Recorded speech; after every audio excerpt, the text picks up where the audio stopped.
Les astronomes ont découvert un véritable monstre galactique.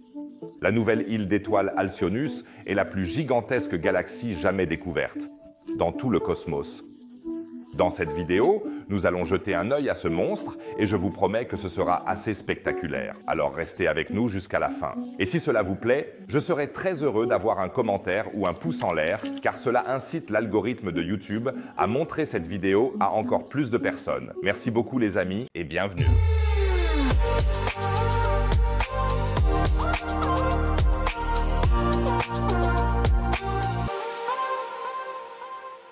Je vous lance directement un grand chiffre de 16,3 millions d'années-lumière. C'est l'étendue de la gigantesque galaxie Alcyonus. C'est presque aussi loin que le chemin de l'école de votre grand-père.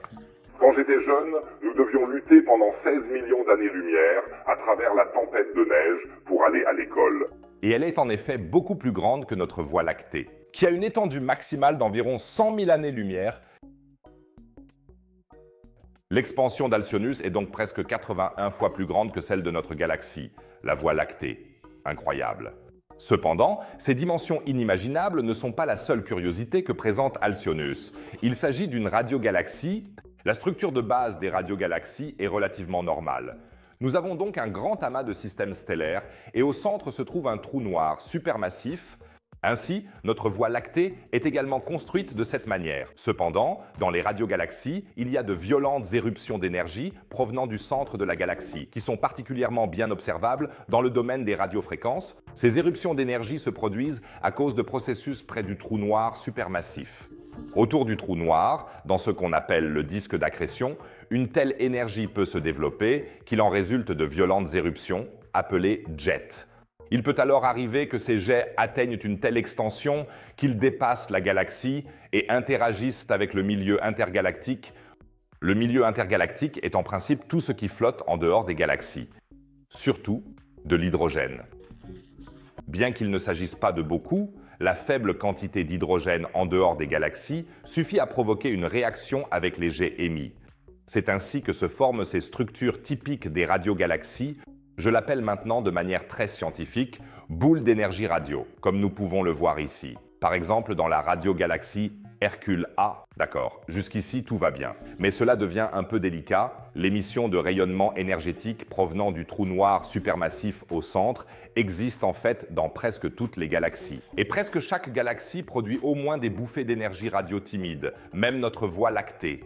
La question non résolue est pourquoi ces éruptions radio atteignent-elles des dimensions si énormes dans certaines galaxies comme Hercule A ou Alcyonus? Qu'est-ce qui distingue ces gigantesques radiogalaxies des galaxies normales? Et ce mystère pourrait être éclairci grâce à la découverte du géant galactique Alcyonus. L'astronome Martin E. de l'Observatoire de Leiden aux Pays-Bas déclare que si certaines grandes environnements favorisent la croissance des radiogalaxies géantes, alors les plus grandes radiogalaxies géantes se trouveront probablement dans ces environnements. Que nous révèle donc Alcyonus sur les mystères des radiogalaxies géantes? Le centre de la galaxie, d'où proviennent les éruptions radio, est appelé galaxie haute dans le cas des radiogalaxies. Et la galaxie haute d'Alcyonus semble relativement normale. Yuzand est une galaxie elliptique tout à fait normale qui pèse environ 240 milliards de fois plus que le Soleil. Cela semble beaucoup et si votre balance à la maison vous le montrait, ce serait également beaucoup et vous devriez envisager de suivre un régime, mais pour les galaxies, c'est relativement peu. Même notre Voie lactée pèse beaucoup, beaucoup plus, presque 1500 milliards de fois plus que le Soleil. La galaxie haute d'Alcyonus est donc un poids léger galactique. Les chercheurs des Pays-Bas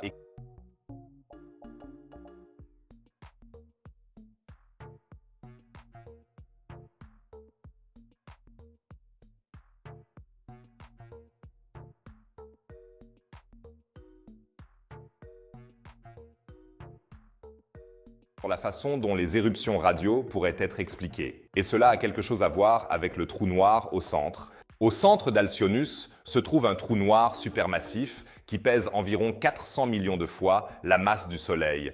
Et ici, cela devient intéressant, car bien que ce ne soit pas particulièrement lourd par rapport à d'autres radiogalaxies, comme les chercheurs l'ont également constaté, c'est beaucoup plus lourd que Sagittaire A, le trou noir central de notre galaxie. Sagittaire. A ne pèse qu'environ 4,3 millions de fois la masse du Soleil. Nous avons donc Alcyoneus, une galaxie qui est beaucoup plus légère que la Voie lactée et qui contient probablement moins d'étoiles au total, mais qui possède un trou noir qui, compte tenu du poids de la galaxie, est extrêmement massif. Mon idée est que cette combinaison d'une galaxie légère et d'un trou noir lourd constitue la condition parfaite pour les violentes éruptions radio, car les énormes explosions d'énergie atteignent très rapidement la fin de la petite galaxie haute, et donc le milieu intergalactique. Dans une galaxie de taille normale avec un trou noir pas si lourd, les éruptions radio qui se produisent sont beaucoup moins violentes et se sont déjà totalement atténuées lorsqu'elles atteignent le milieu intergalactique. La clé du radiogigantisme d'Alcyoneus pourrait donc être la petitesse de la galaxie haute, associée au poids supérieur à la moyenne du trou noir central. N'hésitez pas à me dire dans les commentaires ce que vous pensez de mon hypothèse. Cela m'intéresserait beaucoup, car lors de mes recherches sur le sujet, je n'ai trouvé cette idée nulle part, ce qui n'est généralement pas bon signe.